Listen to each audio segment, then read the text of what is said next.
My name is Gabriella Summers, and this is the night everything changed. I was on a business trip, exhausted in my hotel room, when I FaceTimed my husband and caught him cheating in real time. What followed wasn't heartbreak. It was the beginning of my plan to make him lose everything he thought he'd built. You're about to hear exactly how I turned betrayal into justice. I always imagined betrayal as something you find out later. A whisper behind your back, a lipstick smudge on a collar, a message carelessly left unlocked. But mine unfolded right in front of me, through a glowing rectangle in my hand, in real time, as if fate wanted to make sure I didn't miss a single detail. Dallas was asleep that night, but I was awake, sitting in a muted hotel room halfway across the country. The white noise of the air conditioner hummed against the silence, and the glow of my phone screen carved the darkness into sharp blue shadows across the walls. My hands trembled, but not from fear. No, from the precise, almost surgical anger of a woman who had just seen the man she married, the man I trusted with my very soul, tangled up with someone else. That FaceTime call had started innocently. A check-in, a good night, the kind of small, thoughtless ritual that marriages run on.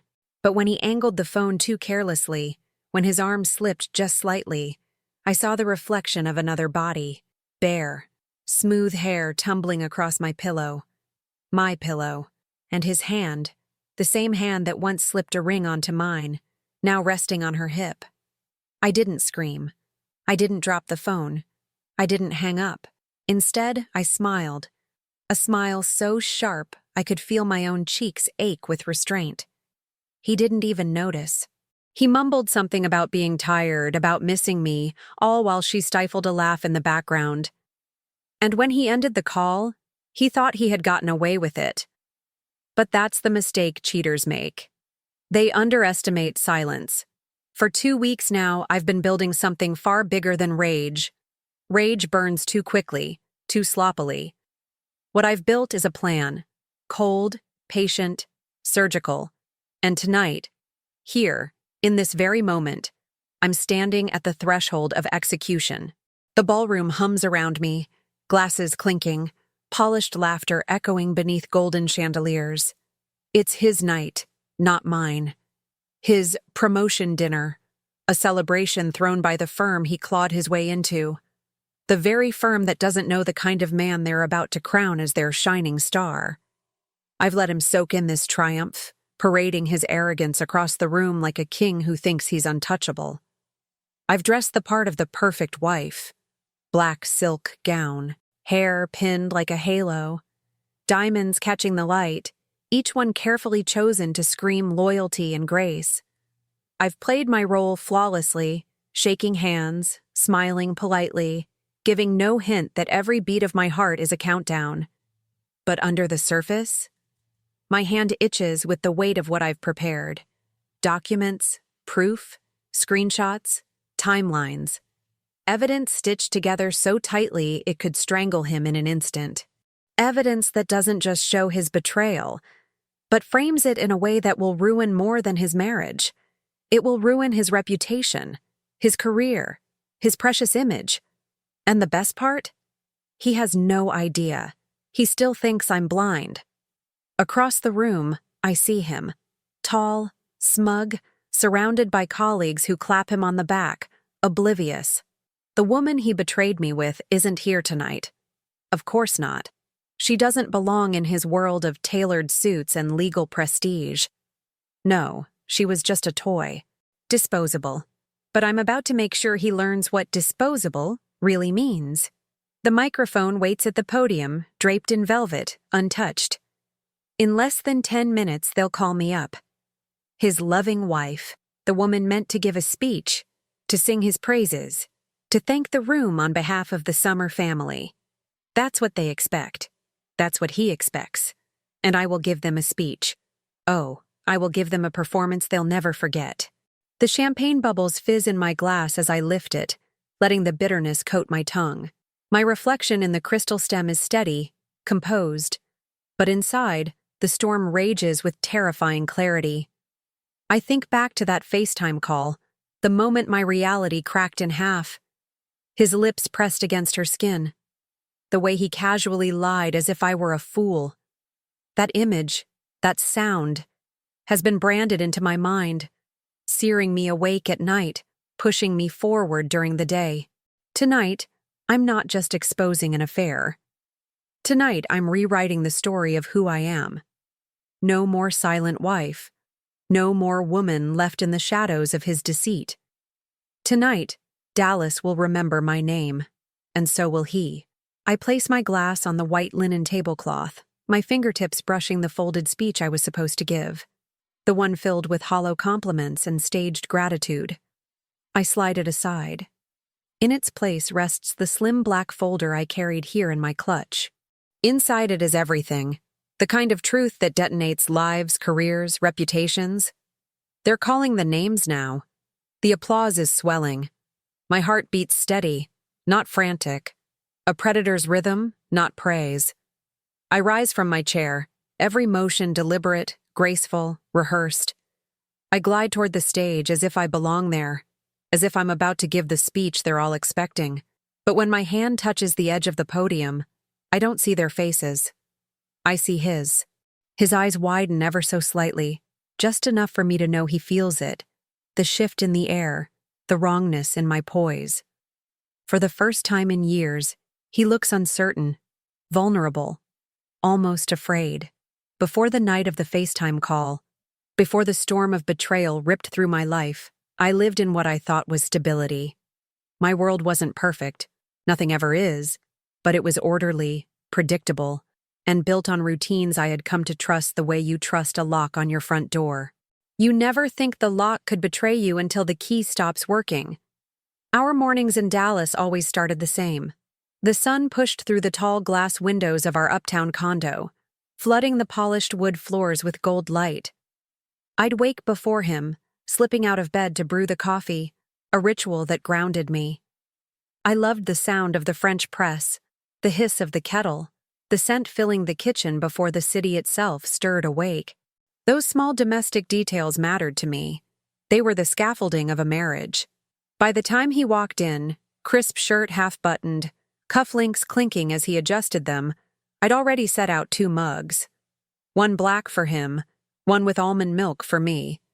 He'd kiss my cheek distractedly, always checking his phone, scrolling through emails as though I were just a fixture of the morning, part of the furniture. I told myself it was ambition, that it was the price of being married to a man whose career consumed him. But the truth? The truth was that it was neglect disguised as drive. Back then, I didn't frame it that way. I admired his ambition. Marcus, my husband of 9 years, was a man who thrived in competition. He spoke about law the way some men speak about sports or war, with strategy, with hunger. His firm, Gaines and Thorne, was everything to him. I knew the names of his rivals the way some wives know the names of their children's classmates. He'd recount cases at dinner, pacing the living room, voice sharp, eyes alive. And I? I played the part of the grounding force, the one who reminded him to eat, the one who held his hand during the long nights, the one who kept the home warm, inviting, so he'd have something to return to when the battles were over. That was the life I thought I had built. A partnership. The weekends were our fragile balance. I loved strolling through the Dallas farmers market, basket in hand, sun on my shoulders. I'd pick out ripe peaches or lavender honey while he carried his phone, his thumb never far from the screen. I remember laughing once, telling him the peaches smelled sweeter when you didn't have a phone pressed to your face. He had smirked, slipped the phone away, kissed me, and I mistook that moment as proof that he listened, proof that I mattered. Our friends saw us as the polished couple. Dinner parties at our condo, wine glasses clinking, laughter bouncing off the high ceilings. I'd prepare charcuterie boards, and he'd open bottles of Bordeaux like a magician pulling rabbits from hats. People admired us. They said we were strong, successful, enviable. And I smiled through it all, because I believed it too. But there were cracks, subtle and jagged if you looked closely enough. Like the way he sometimes dismissed me in front of others, laughing off my comments as cute or overthinking. It stung, but I let it slide. because he'd squeeze my hand afterward or brush his lips against my temple, a silent apology that I accepted without question, or the way he always needed to win. Whether it was a debate with friends, a casual tennis match, or a minor argument about directions in the car, he couldn't tolerate being wrong. He'd twist words until he stood victorious, leaving me either exhausted or amused enough to let him have it. I told myself it was harmless. A quirk. Something you live with when you marry a man who believes life is a courtroom and everyone else is the jury. But quirks have a way of turning into blades. We shared dreams too, though mine were quieter than his. I wanted a family, a child, someone to fill the empty rooms of our condo with laughter and chaos. I'd hint at it during quiet evenings, my head resting on his shoulder, the city lights flickering through the window. "Maybe it's time," I'd say softly. He'd nod distractedly, murmuring something vague, before shifting the conversation back to his next case or his next promotion. And I convinced myself we were still aligned, that his timing was just different from mine, that the future would eventually bend toward us both. It's strange looking back. How much we normalize, how much we excuse when love, or at least the illusion of it, blinds us. There was one evening, about a month before everything shattered, that lingers in my mind now, like a warning flare I ignored. We were hosting a dinner for his colleagues. The night was perfect on the surface, catered food, crystal glasses, everyone dressed sharp and laughing. At one point, I'd made a comment about how Marcus never let me forget to double-check our investments, a lighthearted joke meant to show we were a team. He laughed, but not the warm kind. It was sharp, dismissive, as he said, "Gabriella likes to think she manages the details. Really, she just shops while I make the money." The table chuckled. I froze, the smile still plastered on my face, though my stomach nodded. He squeezed my hand under the table, his signal for me to let it go, his silent demand for complicity. And I gave it to him. But in hindsight, that was the first red flag I can't unsee. Not the cruel words, though they cut deep. Not the laughter from people who should have known better. No, the real red flag was the ease with which he dismissed me, the way he took for granted that I would always play along, that I would swallow the humiliation and smile through it. That moment, though small, was the first crack in the foundation, the soundless tremor before the earthquake. And if I'd listened closer, if I'd looked harder into his eyes that night, maybe I would have seen the truth, that Marcus wasn't a man who loved partnership. He was a man who loved power. And men who love power rarely stop at work. They bring it home. They twist it into every part of their lives, even their marriages. But I didn't see it then. I raised my glass, toasted his success, and let the moment slide into silence. That was the night I should have known. The first time I saw it, I thought my mind was playing tricks on me. That's how denial works, isn't it? Your brain throws up walls, tries to protect you from the sight that would change everything. But there are no walls strong enough for the truth. It was a Tuesday night. I was in Boston, staying at a corporate hotel, the kind with bland artwork and beige carpets, where the smell of industrial detergent clings to everything. My day had been endless. Meetings, presentations, a networking dinner that left me drained. By the time I kicked off my heels, all I wanted was to hear his voice. To remind myself why I was grinding so hard, why we were building this life. So I called him. FaceTime, like always. The screen lit up with his face, half shadowed by the dim light of our bedroom back in Dallas. His hair was messy, his smile quick and rehearsed, like he'd been caught off guard. "Hey, babe," he said, his voice syrupy with fake exhaustion. "Long day?" I nodded, curling against the stiff hotel pillows. "The usual. How was yours?" He started talking. Some case he was prepping, some partner he was trying to impress. His words washed over me like background noise. What mattered was his presence, the comfort of his face across 1,000 miles. I let myself relax, let the sound of him fill the sterile room. And then it happened. He shifted the phone, too quickly, too casually, like someone trying to cover something without realizing they'd already revealed it. For half a second, less than that, the camera caught the reflection in the full-length mirror by our bed. Another body, not clothed, hair dark and spilling across my pillow, skin flushed. I froze. My lungs stalled in my chest. My heart stopped. And in that breathless instant, my entire marriage collapsed in front of me. "Marcus," I whispered, my voice trembling. He didn't notice. He kept rambling about his day, about some partner's approval, about things that suddenly felt laughably small compared to the wildfire tearing through my chest. Then she laughed, soft, muffled, like she was trying not to be heard. But I heard her. My body went cold. I sat up in the hotel bed, gripping the phone so hard I thought it might shatter. The air in the room thickened until I could barely breathe. "Who's there?" I asked, low and sharp. He blinked, startled, eyes flicking away from the screen. "What? Who is there?" For a moment, silence.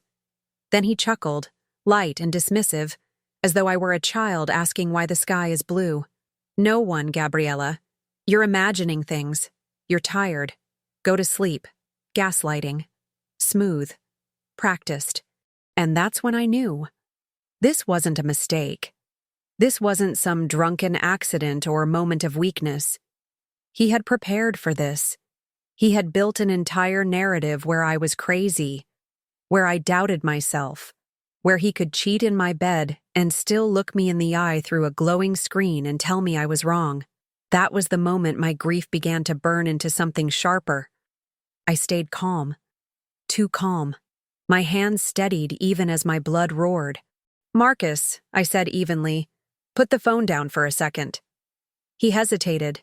Then I saw him lean sideways, as though signaling someone. A blur of motion crossed the background. Sheets rustling, the unmistakable sound of a door closing. He came back, smiling, smug. "See? No one here. Just me." And right then, I understood. He thought he could play me. He thought my love, my loyalty, my trust were weaknesses. He thought I would choose to believe him, because that's what I'd always done before. But something broke inside me that night. Something final. I hung up without another word. For hours, I sat in the silence of that hotel room, staring at the walls until they blurred. My mind raced, circling between shock and fury and an emptiness so deep it made me nauseous. Memories replayed in jagged fragments, his hand squeezing mine under the table, his laughter at my expense, the way he always needed to win. How had I not seen it sooner? But here's the truth. Betrayal is never really hidden. It's ignored. And I had ignored the signs, smoothed over the cracks, convinced myself that love meant endurance. Not anymore. I cried once, a single shuddering sob that left my chest aching. Then I wiped my face, stood in front of the bathroom mirror, and stared at my reflection. "Enough," I whispered. That word was the spark. Not just enough of his lies.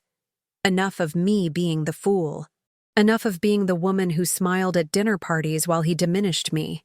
Enough of carrying the weight of a marriage he had already set on fire. I didn't want apologies. I didn't want explanations. I wanted justice. And in that sterile hotel bathroom, with the hum of the fluorescent light above me and the taste of salt still on my lips, I made a vow. If he could destroy the foundation of our marriage so carelessly, then I would destroy the foundation of his world with precision. This wasn't going to be the kind of revenge born in fury, sloppy and loud. No, this would be something colder, methodical. A plan sharp enough to carve him open in places he didn't know could bleed. Because Marcus didn't just cheat on me. He tried to humiliate me. He calculated it. He looked me in the eye through that phone and made me question my own reality. And that was unforgivable. I left the hotel bathroom with a new heartbeat. Not the heartbeat of a wife. Not the heartbeat of a victim. The heartbeat of a predator. And I already knew the first step. The morning after the FaceTime call, I woke up in that bland hotel room with swollen eyes and a hollow chest. For a few brief seconds, I forgot. My body reached for my phone like it always did, ready to send him a good morning text. Then memory slammed back into me like a tidal wave. The reflection, the laugh, the door closing, his smug smile. I sat up, staring at the beige wallpaper. And for the first time in my life, I didn't feel small. I felt steady. By the time my flight touched down in Dallas later that week, my grief had crystallized into something sharper. I walked through the airport like a ghost, dragging my suitcase behind me, knowing I was stepping back into a home that no longer belonged to me. When I opened the condo door, the smell of his cologne lingered in the air, faint and arrogant. He was already there, lounging on the sofa, scrolling through his phone like nothing had happened. He looked up, grinned, and kissed me on the cheek, as if he hadn't been caught naked in his own lie. "Welcome home," he said, as though I were the one visiting his life instead of the other way around. I studied him for a moment. The clean-shaven jaw, the pressed shirt, the tie draped over the armrest like a trophy. He looked so polished, so composed, so untouchable. And he truly believed he was. He didn't bring up the call. He didn't mention the slip, the laughter, the door. Nothing. Instead, he launched into stories about work, about his promotion dinner coming up, about the partners he needed to impress. It was as if he had scrubbed my memory clean for me, as if his confidence alone could erase what I had seen. That was when I understood the depth of his arrogance. He thought I would swallow it. He thought I would fold into myself, cry quietly, and forgive him in silence. He thought my love was a leash and my loyalty was a cage. And for years he might have been right. But not anymore. I listened to him talk, nodding, smiling faintly, playing my part as though nothing had cracked inside me. My silence was a mask. And I realized something terrifying. Silence could be a weapon sharper than any scream. The first night back, I pretended to sleep beside him. His breathing deepened, slow and even, but I lay awake, eyes burning holes into the ceiling. I thought of every dismissal, every laugh at my expense, every hand squeeze under the table that demanded my complicity. My rage didn't boil anymore. It froze, sharp as ice, until it became clarity. I wasn't going to leave him. Leaving him would have been easy. Walking away would have been survival. But revenge? Revenge required proximity. Revenge required patience. And if Marcus thought he had fooled me, then I would let him keep thinking it. Because the longer he believed he was winning, the deeper his fall would be when I cut the ground out from under him. The decision was made in the quiet darkness of our bedroom, his steady breathing beside me like the mocking metronome of his false security. I turned my head and looked at him sleeping, mouth slightly open, body relaxed. And I whispered, so softly I could barely hear it myself, "You have no idea." From that moment, every detail of my life became double-edged. Breakfast wasn't just breakfast. It was a chance to observe his patterns. Dinner wasn't just dinner. It was an opportunity to listen for cracks in his stories. Even his laughter became data, clues I stored away like bullets in a chamber. He thought I was healing. He thought I was fragile. He thought the silence meant surrender. And every time he underestimated me, I sharpened the blade. 2 weeks later, we hosted another dinner. The same polished friends, the same expensive wine, the same hollow laughter bouncing off the walls. Marcus was in his element, performing his role as the charming attorney on the rise. He spoke about his upcoming promotion dinner as though it were coronation night, his ego dripping from every word. "Gabriella's been such a support," he said with that smug smile. "Couldn't have done it without her." Everyone clapped. They saw a doting husband. I saw a man digging his own grave, because what he didn't realize, what he couldn't possibly know, was that I had already begun. The day after I returned from Boston, I backed up everything from my phone. Screenshots, call logs, that half-second reflection in the mirror. I copied it all to a private drive he didn't know existed. And then I went further. I began tracing his patterns. Late nights, excuses, gaps in his calendar. Each one was a loose thread, and I pulled until they started to unravel. I hadn't revealed my hand yet. That would come later. But as I sat at that dinner table, listening to him boast, my mind whispered the same phrase over and over. You think you've won. And I let him. Because every predator knows. The trap only works when the prey doesn't see it until it's too late. I raised my glass, clinked it against his, and smiled sweetly. To us, I said. He kissed my cheek, smug and unsuspecting. And in that moment, the decision was sealed. Marcus wouldn't just lose me. He would lose everything. Revenge isn't born in chaos. It isn't fueled by screaming or broken glass or fists through walls. That kind of fury burns too fast. I didn't want fast. I wanted thorough. I wanted permanent. So I began to think like Marcus. Cold, clinical, strategic. If he treated life like a courtroom, then I would build my case against him so airtight that no jury in the world could save him. The first thing I needed was proof, not just of the affair, but of the kind of man he really was. Affairs can be explained away, excused. A mistake. A moment of weakness. But patterns, corruption, exploitation, those stick. I started with what I already had, that FaceTime call. I replayed it dozens of times, freezing the exact frame where her body was visible in the mirror.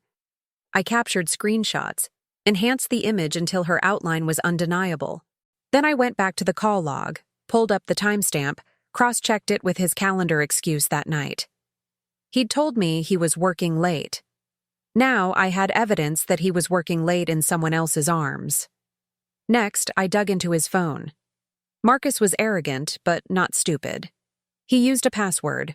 What he didn't know was that his arrogance made him predictable. He recycled numbers, the last 4 digits of his first car, the code he'd used on our old apartment lock, the combination he thought I'd never notice he reused. I did. One night, while he showered, steam filling the condo, I slipped his phone off the counter and tried the code. It opened on the second attempt. My pulse hammered so loud I thought he'd hear it through the running water. Inside was everything I feared, and everything I needed. Text threads with her. Photos. Names. Hotel receipts tucked inside his email, all hidden under folders he thought were clever. I forwarded them to myself, burying them inside a private drive labeled with meaningless numbers. Then I erased every trace of my activity, placed the phone back where it had been, and smiled when he came out of the bathroom, towel around his waist, humming like he lived in a world without consequences. But this wasn't just about an affair anymore. If I wanted to destroy him, it had to be bigger, more precise. Marcus's career was his oxygen. Take that away, and he wouldn't just gasp, he'd drown. So I started digging into the cases he bragged about at home, the ones he spoke of like trophies.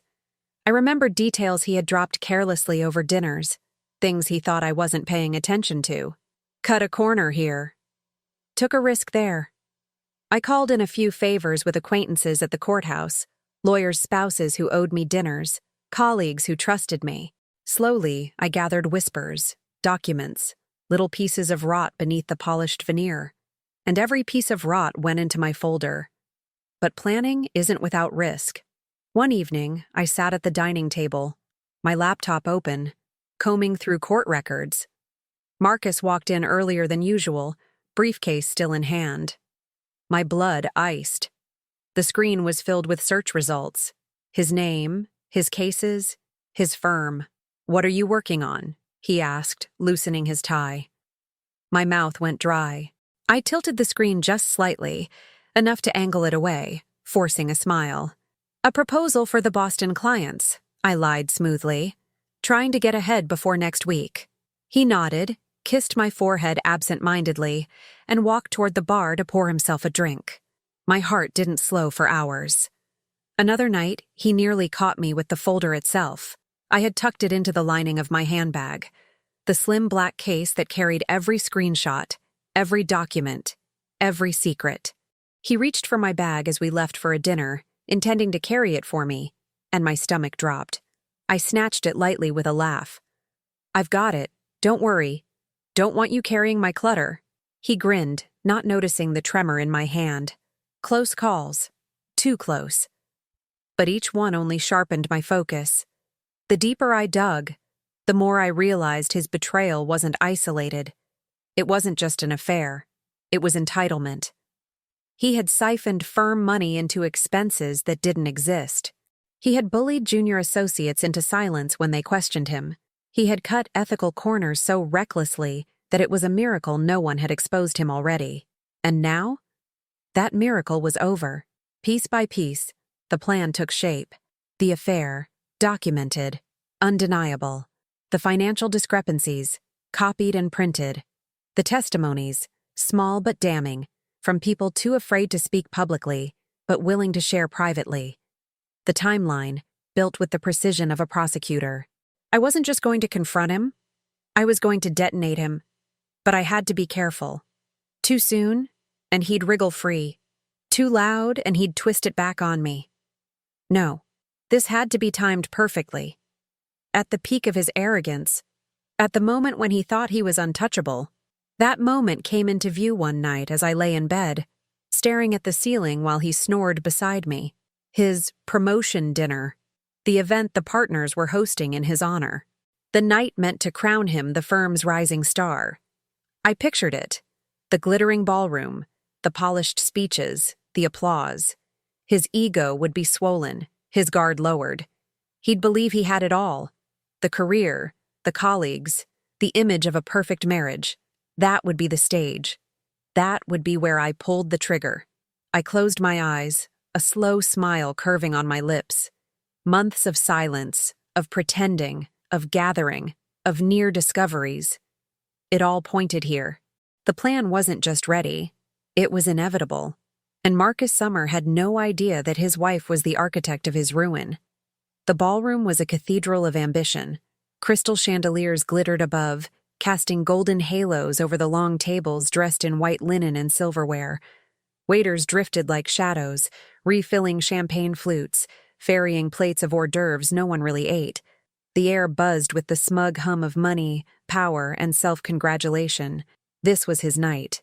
Marcus Summer, the rising star of Gaines and Thorne, was to be celebrated, toasted, lifted onto the pedestal he had clawed his way toward for years. He had polished his speech for weeks, rehearsed it in front of the mirror, smirk tugging at his lips as if he could already hear the applause. And me? I was the accessory. The polished wife in silk, hair sleek, smile warm, there to complete the picture. I played the part perfectly. When they called us to the stage, his colleagues clapped with the shallow enthusiasm of men and women who only cheer because they expect to be cheered for in return. Marcus shook hands, his grin wide, chest puffed. His eyes sparkled when they landed on me. To him, I was a prop in his performance, the supportive wife delivering her praise before handing the spotlight over to her brilliant husband. He didn't see the folder tucked beneath my arm. "Ladies and gentlemen," I began, my voice carrying clear and confident through the microphone, "thank you for being here tonight to celebrate the man I thought I knew." A ripple of confusion shivered through the crowd. I caught Marcus's eyes. The smile faltered, just for a heartbeat. He's been called ambitious, dedicated, a rising star. I paused, letting the silence stretch, letting the tension coil.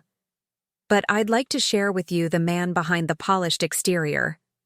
I opened the folder. The first image, projected on the ballroom's massive screen, hit like a bullet. The screenshot of the FaceTime call, the blurred reflection of a half-naked woman in our bedroom. A murmur rippled through the audience, sharp gasps slicing through the air. Marcus's face drained of color. On a night he told me he was working late, I continued, my voice steady. This is what he was doing. His mouth opened, to deny, to explain, to manipulate.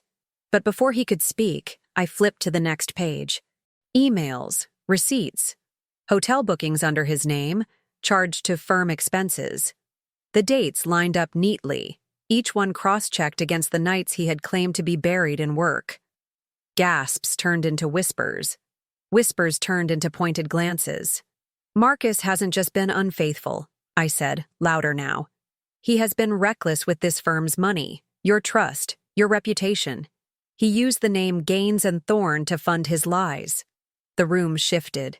I could see it in their faces. The subtle withdrawal of support, the recalibration of loyalties. Partners leaning toward each other, murmuring. Colleagues pulling their phones from pockets, snapping photos, recording video. Marcus stepped forward, panic leaking into his polished mask. "That's enough, Gabriella." His voice cracked on my name. "Stop this. You don't know what you're—" I cut him off, slamming the next set of documents onto the podium. Court records, altered filings, tiny discrepancies he had bragged about at home, thinking I hadn't been listening. I had highlighted them in red, the kind of errors that screamed negligence, or worse.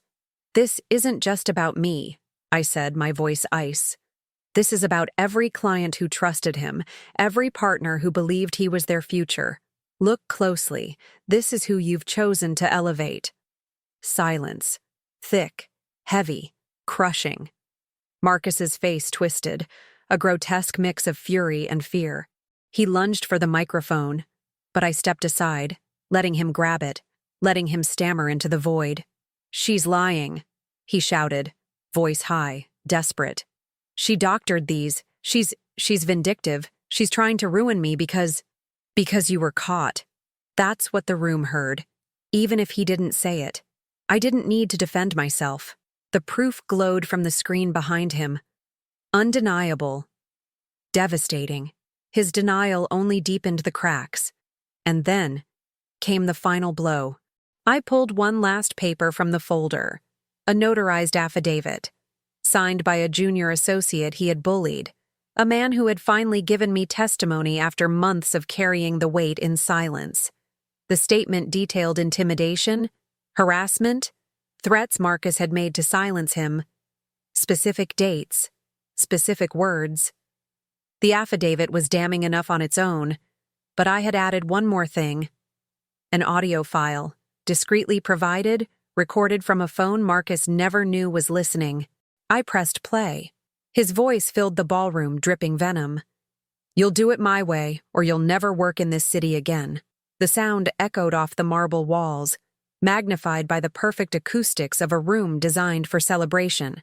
Gasps erupted, sharper this time. A woman near the front covered her mouth. A partner stood abruptly, face red with fury. Marcus froze. He looked around, wide-eyed, like a cornered animal searching for an exit. His tie hung loose, his jaw trembled. The man who thrived in control was unraveling, thread by thread, in front of the very people whose validation he worshipped. I let the silence after the recording linger like a noose. Then I leaned into the microphone one last time. "This is your man of honor. This is your star." The applause that followed wasn't for him. It wasn't applause at all. It was chairs scraping as people rose, walking out, leaving him in ruins. It was phones buzzing with calls to higher-ups. It was the low roar of gossip that would outlast the night, that would trail him through every corridor of his profession until the doors slammed shut on his future. Marcus turned to me, eyes wild, mouth open in a silent plea. For the first time, he didn't look like a husband. He looked like prey. And I gave him no mercy. "I warned you once," I whispered as I brushed past him, my voice too low for anyone else to hear. "You had no idea." But the night wasn't finished. Security arrived. Not for me, but for him. Someone had called ahead. The managing partner himself had walked in, face thunderous, phone in hand. Words were exchanged in hushed, urgent tones. Marcus tried to explain, gesturing wildly, sweating through his expensive suit. And then, right there in front of the crowd, the partner stripped him of his speech, his spotlight, his crown. "You're suspended, effective immediately," he barked. "We'll be conducting a full review." Suspended. Publicly. The gasp that followed was louder than the chandelier's crystals vibrating above us. Marcus staggered, as if the words themselves had punched him. His hands trembled. His mouth opened, closed, opened again. The room wasn't his kingdom anymore. It was his grave. And as he tried to step down, one of his colleagues turned his back on him. Then another. And another. A line of rejection so visible, so final, that even without prison bars or handcuffs, he was caged. That was the shocking final blow. Because in Marcus's world, exile was worse than death. And in mine, watching him lose it all, the career, the respect, the applause, was justice served. The morning after the promotion dinner, Dallas felt different. Not louder or busier, not brighter or dimmer, just different, like the city itself had shifted under the weight of a secret that was no longer mine to carry. My phone didn't stop buzzing. Friends, acquaintances, strangers. Screenshots of Marcus's face, pale and trembling on that ballroom stage, had already made their way through private group chats, into social circles, whispered like gospel. By dawn, his humiliation was digital scripture.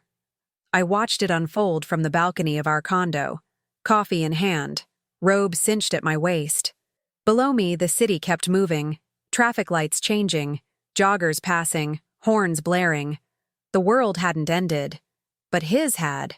He stumbled out of the bedroom eventually, eyes bloodshot, tie still hanging from his neck like a noose he'd forgotten to remove. His voice was hoarse when he tried to speak. "Gabriella, please. You don't understand what you've done." I turned to him, slow, deliberate, the mug warm against my palm. "No, Marcus." I understood exactly. He tried again, words falling like broken glass. They'll recover. The firm. They'll see through it. I'll fix this." But even as he said it, his phone lit up with messages he couldn't bear to read. Calls he couldn't answer. His kingdom crumbling in real time, one notification at a time. By noon, Gaines and Thorne released a statement.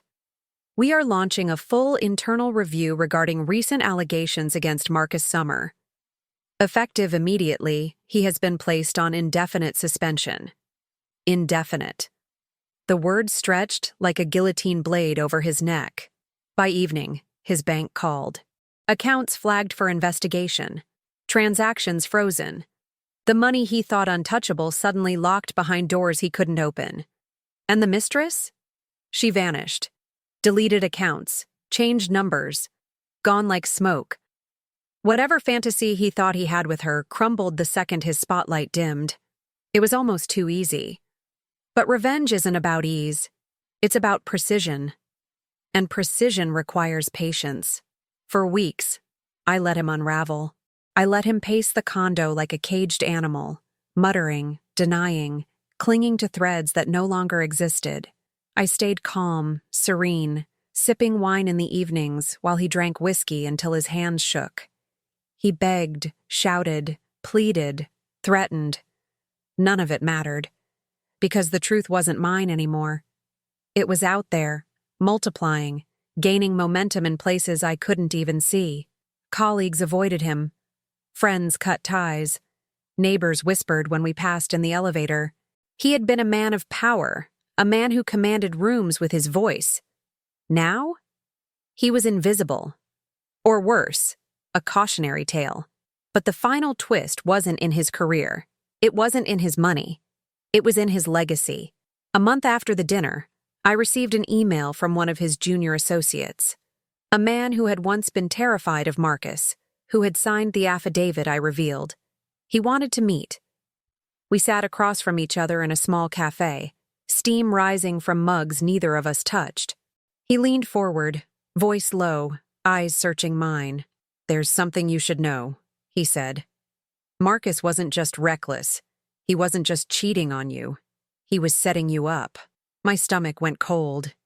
He slid a folder across the table. Inside were drafts of documents, legal, financial, with my name on them. My signature, forged. Transactions rerouted into accounts tied to me. Marcus hadn't been planning a future with his mistress. He had been planning my downfall. If I hadn't acted first, if I hadn't ripped the mask off in front of the world, it would have been me in ruin. Me branded a thief.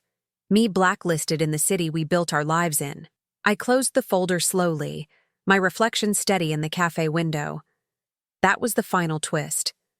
I hadn't just avenged myself. I had preemptively saved myself from destruction he had already set in motion.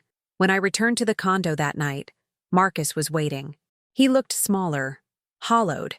His once commanding posture bent like a man twice his age. I set the folder on the counter between us. His eyes darted to it, then back to mine. He knew instantly what it was. "You were going to destroy me," I said quietly. "Before I ever touched you." He didn't deny it. He didn't have to. I picked up my suitcase, the same one I had dragged through Boston hotels and Dallas airports, and wheeled it to the door. "Goodbye, Marcus." He staggered forward, lips trembling, but no words came out. He was already silenced, already finished. I closed the door behind me, the click echoing like a gavel. The world outside was loud, alive, indifferent. And for the first time in years, I wasn't the accessory to his life. I was the architect of his ending. The shocking final twist? He thought I was weak. He thought he was setting the trap. But the trap had always been his. And I was the one who closed it. Thank you for watching till the very end of this story. Betrayal, justice, and the price of revenge, they always leave us with something to think about. I'd love to hear your thoughts in the comments. What would you have done in Gabriella's place? Have you ever seen betrayal turn into strength? Share your experiences. I read every one. And if you enjoyed this story, don't forget to hit the like button and subscribe to the channel. It helps us bring you more powerful stories just like this. Until next time, take care.